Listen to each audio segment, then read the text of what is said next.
Welcome back my YouTube channel. Kanungut na pedang jong pi ki bakwa ban kran pareng lada don pej kane ka jinghi kai English to kasi lada pyo sngal jong muntoy na kane ka video wanam klan ban share lem cheki perlok lane hayang sam jong pi wanam klan ro ban like share and subscribe ya kane ka channel ala ngene pej ya kane ka jinghi kai. How many of you want to speak English? Kasi kanungut na pedang jong pi ki bakwa ban kran pareng. If anyone wants to know, kasi lada don mano bakwa ban tip. I hope you are here. Kasi nga kermen pi don hangne. I think most of us want to know. Kasi nga tharai bon na padang jongi ki bakwa bantip. Inform your friends and family if they want to know.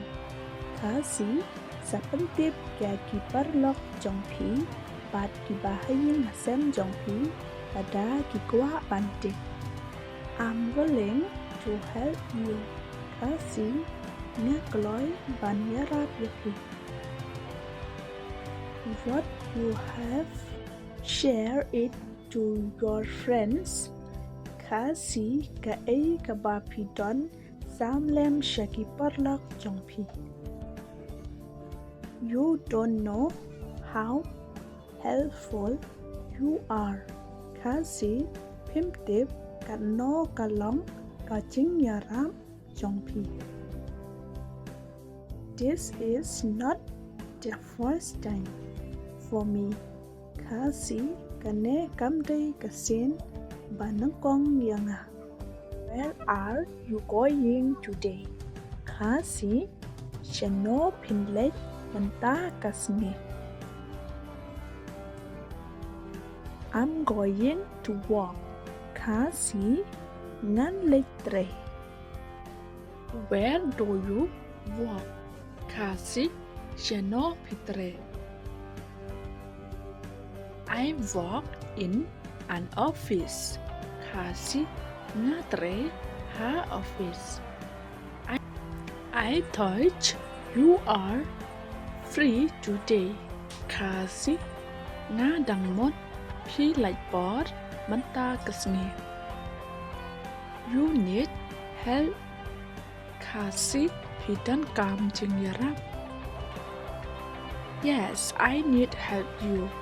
Kasi haoy nga don kam jing yarap. Okay, tell me your problems.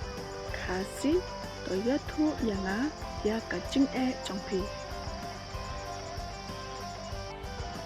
I need some things to buy, but I don't have money right now.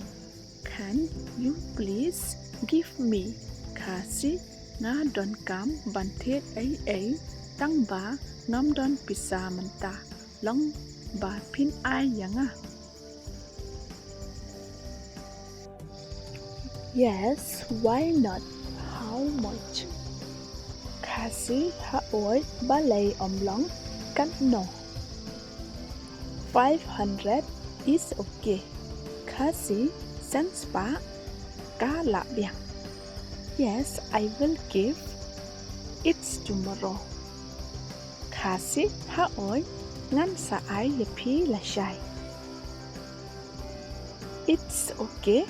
We have to help each others. Kasi lele ngi haban yarap. Iway ya iway. But don't take advantage of my kindness. Kasi tang ba wat chim kabo ya kaching pa jonga. Everything you said was true. Kasi ki baro kabapi ong kalong kabashisha. Sometimes when I need people, they refuse to help me. Kasi teng teng haba nga don kam ya kipriu kikentai ban yarap yanga. But when they need me, I used to help them. Kasi Henry haba kidon kam yanga ngasya yarap yaki. Thank you for watching. Don't forget like, share and subscribe. See you in the next video. Bye.